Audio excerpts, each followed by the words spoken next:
Bon, dans le fond, je vais faire la vérification je vais vous montrer comment faire la vérification avec l'oscilloscope dans le fond de Snap-on. Je suis désolé, là, l'image elle peut être floue par moment. C'est difficile là, d'avoir une belle qualité d'image là, pour faire une vidéo là, sur un écran. Donc, deux endroits dans le fond pour aller faire des vérifications avec l'oscilloscope. On a directement dans Scope and Multimeter. Fait que ça, tu peux aller utiliser une fonction multimètre tout simplement, ou la fonction oscilloscope. Je vais vous la montrer tantôt. Puis, celle-là ici, c'est je vais le montrer en premier. C'est un endroit où, dans le fond, tu peux aller demander, dans le fond, comment faire la vérification du capteur. Fait que tu viens marquer marque, modèle, année du véhicule. Je vais en prendre un que je sais que ça fonctionne. Donc, j'ai pris un Ford Focus, 2 litres. Ça me dit c'est correct. Ensuite de ça, bon. Je m'en vais dans la section, dans le fond, il m'intéresse. Dans le fond, il faut que je sache que le capteur se trouve dans quelle catégorie. Donc ça, c'est un knock sensor. Donc le knock sensor sert pour l'allumage électronique du moteur. Donc on va trouver ça dans la section moteur. Ensuite de ça, on s'en vient sélectionner le nom du capteur. Fait que j'en ai beaucoup là quand même. Vous allez voir, c'est copié. On l'a vu tantôt, le crankshaft, le camshaft position sensor, la température du moteur, le connecteur de diagnostic, maps, Mapperflow, ils sont tous là. Donc, je m'en viens cliquer sur Knock Sensor. Ensuite de ça, ils vont me demander qu'est-ce que je veux faire comme test. Donc là, moi, ce que je veux, j'ai résistance, signal, où le capteur n'est pas dans sa plage de performance. Donc, il fonctionne, mais pas de façon satisfaisante. Donc, moi, c'est vraiment la partie sensor signal. Donc, je veux savoir le signal, la signature, si on veut, du capteur. Donc, je vais cliquer là. Puis, ça va me dire exactement, ça va déjà tout me placer dans le fond pour être capable de fonctionner, d'avoir mes données et tout. Ça me dit dans le fond que le fil jaune, c'est le signal. L'autre fil, je m'en viens me brancher dans le fond sur la borne jaune de mon oscilloscope sur le signal, la borne noire sur un négatif, donc toujours signal ground. Ensuite de ça, de taper proche du sensor, puis d'aller voir dans le fond si le signal correspond à ce qui est indiqué. Fait que je m'en viens ici. Ça me dit dans le fond le connecteur view, terminal 1, terminal 2. Ça me dit le terminal 1 est mon signal de référence. L'autre c'est le retour. Ça me donne dans le fond l'onde que je devrais avoir sensiblement. Puis ça peut me donner d'autres informations. Donc qu'est-ce que j'ai besoin dans le fond par rapport à mon capteur se retrouve là. Peu importe quel est le capteur. Par contre, on voit, je sais pas si on voit ici. Ici, dans le fond, la ligne qui est au centre, dans le fond, correspond à mon 0 volt. On ne voit pas très très bien, là, mais correspond à mon 0 volt. Donc, c'est un signal AC. Donc, tout ce qui est en haut est un positif, puis en bas en négatif. Ils me disent pas nécessairement le temps que de mon signal, parce que ça va varier selon la force, puis ça va varier selon plusieurs paramètres. Donc, là, j'ai quand même plusieurs trucs à faire. C'est-à-dire, première chose, il va falloir que j'aille placer mon curseur. Je sais pas si vous voyez, je pars de 0.5 à aller jusqu'à 4.5 volts. Moi, je sais que ce capteur-là devrait produire environ 5 volts, mais en AC. Donc, présentement, j'ai juste, dans le fond, du courant qui est positif. Donc, je vais avoir besoin de déplacer, dans le fond, mon curseur ici pour l'avoir avoir la tension négative et positive en même temps.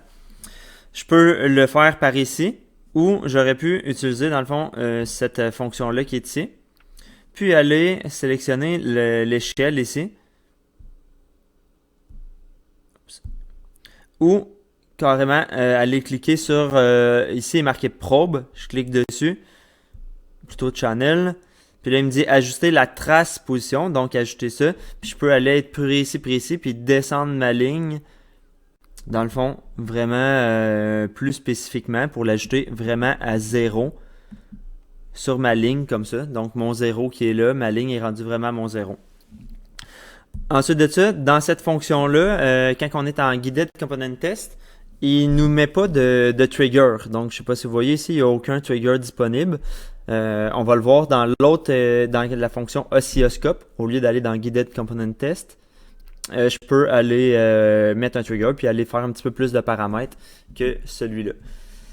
Donc là, ce que j'ai à faire, je peux faire mon test tout de suite. Je me branche dans le fond dans mon capteur. Je vais mettre positif, négatif. Donc je vais mettre mes deux fils directement dedans puisque mon capteur il est enlevé, il est retiré du véhicule. J'ai pas de négatif dans le fond commun. Je suis chez nous, je suis pas dans un véhicule. Donc je peux, vu qu'il produit son propre courant, je peux le faire directement en mettant mes deux bornes directement dans le capteur. Puis, je m'en viens faire une vérification que mes branchements sont bons. Donc, à chaque fois que je viens faire un bruit, il va l'interpréter, dépendamment de la force. Vous avez vu, je fais juste ça comme ça, puis il le sent déjà. Si je le fais plus fort, il le fait plus fort. Faire attention, parce que des fois, on va, comme là, mettons, ma borne vient de se débrancher, ou ça peut être juste une mauvaise connexion, dans le fond, sur le multimètre. Si je joue avec mes bornes, ça se peut que je aille un signal comme ça, puis je pense que c'est que mon capteur qui est en train de me donner un signal, mais non, finalement, c'est juste parce que je suis mal branché. Donc, faire vraiment attention à ce capteur-là, de s'assurer qu'il est bien connecté. Puis moi, quand je le fais, pour être sûr que ça soit pas justement une mauvaise connexion qui se fasse, parce que quand je donne un coup, je tiens avec ma main, je sais pas si on le voit, je tiens avec ma main le connecteur. Fait que comme ça, c'est pas le connecteur bouge pas lorsque je viens donner mon coup. Ensuite de ça, il me reste mes ajustements à faire. Moi, je trouve que le temps, dans le fond, n'est pas précis à cet endroit-là. J'ai pas, je suis à l'échelle de 5 secondes. Donc, je vais aller me placer à l'échelle de 1 seconde pour avoir, dans le fond, un meilleur signal. Donc, comme ça, je serai capable d'avoir une meilleure précision. Même chose avec mon volt. Je peux venir ajouter mon volt en cliquant ici, puis l'autre endroit. Bon, il manque de fonctions ici. Je vais tout quitter ça, puis je vais juste vous montrer dans le fond ce que ça fait. Quand que je voulais vraiment vous montrer Guided Component Test, c'est n'importe quel capteur que je vous donne, un IAT, un ECT, un camshaft, un crankshaft position sensor. Tu peux aller là, marquer marque, modèle, année de véhicule, puis il va te dire comment te brancher. Donc, puis en plus, il te donne ton signal, donc tu peux savoir si le capteur est bon ou pas en faisant une comparaison. Mais dans le cas où il n'est pas disponible, ben on peut aller ici. Donc, je suis allé dans la section oscilloscope. Je m'en vais dans la section Lab Scope. On le voit pas là, mais comme ça on va le voir. Lab Scope. Puis, je vais cliquer ici. Je vais aller dans 2 Channel Lab Scope. Puis, je vais faire exactement le même test. Donc, je me branche exactement de la même façon que j'étais, positif, négatif dans mon capteur. Et là, je vais aller faire mes ajustements. Donc, mon échelle de temps est à 1 volt. Ici, mon curseur, je peux encore une fois aller le déplacer de haut en bas. Je vais essayer de me mettre le plus possible au centre. Donc, je vais me monter un petit peu. Voilà. Comme ça. Ensuite de ça, je vais placer mon trigger. Donc, tantôt, on n'avait pas la fonction trigger. On a la pente ascendante ou la pente descendante. On a vu ça hier. Donc, la pente descendante, c'est qu'il va prendre le pic de tension à partir de quand le voltage descend. Puis, tandis que là, il est éteint. Là, c'est la pente montante. Donc, quand le voltage va partir de 0, va monter, mon signal va être ici. Ensuite de ça, mon échelle de volt devrait être correcte. Mon échelle, ici, je peux mettre un filtreur. Si jamais j'ai trop de variations, là, je peux essayer de mettre un filtreur. Puis, ensuite de ça, je m'en viens. Je vais aller déplacer ça. Puis,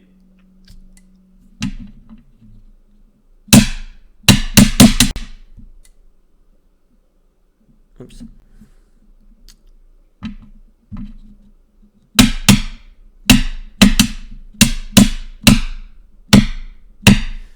l'avantage est vraiment que je peux aller ajuster dans le fond les millisecondes un petit peu plus précisément. Donc là, je suis un petit peu trop grand. Je vais aller me sélectionner un petit peu plus de temps. Je vais mettre 20 millisecondes total. Même je pourrais aller un petit peu plus long que ça. 50 millisecondes total. Je peux aller changer mon trigger un petit peu pour le déplacer. Oups. Oups. Tiens, je vais le mettre négatif. Vraiment, il va l'avoir plus facilement. Donc, en faisant ça, je peux aller voir dans le fond mon image. Oups. Comme ça.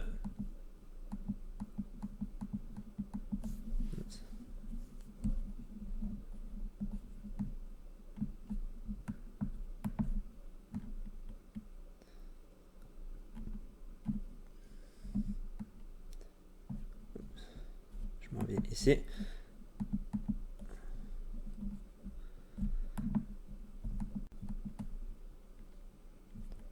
Je suis en train de, dans le fond, de déplacer dans le fond mon image tranquillement.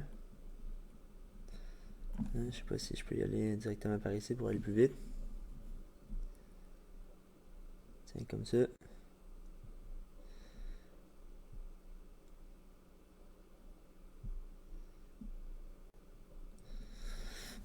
Donc là, avec ça, je pourrais aller, dans le fond, sélectionner mon nombre de temps. On voit que ici, dans le fond, il a commencé, puis il a terminé à peu près ici. Donc, je pourrais installer un 2 channel, donc aller mettre un autre capteur, mon crankshaft motion sensor, pour voir si à quelle position, dans le fond, mon vilebrequin était rendu au moment où il a commencé son pic de tension. Je peux encore une fois mettre des curseurs pour avoir mon échelle de temps, exemple.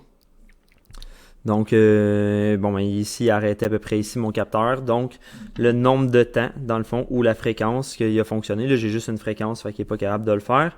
Mais je peux aller trouver, dans le fond, mon temps, puis mes échelles entre... c'est marqué ici, là. J'ai 18 millisecondes.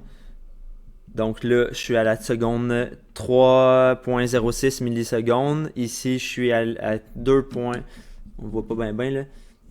Mais 21.14, puis la différence entre les deux se trouve à être 18.08. La fréquence est de 55.31 Hz. Donc je peux faire ça, je peux le faire en volt, j'ai beaucoup d'options là, qui se font à ce moment-là.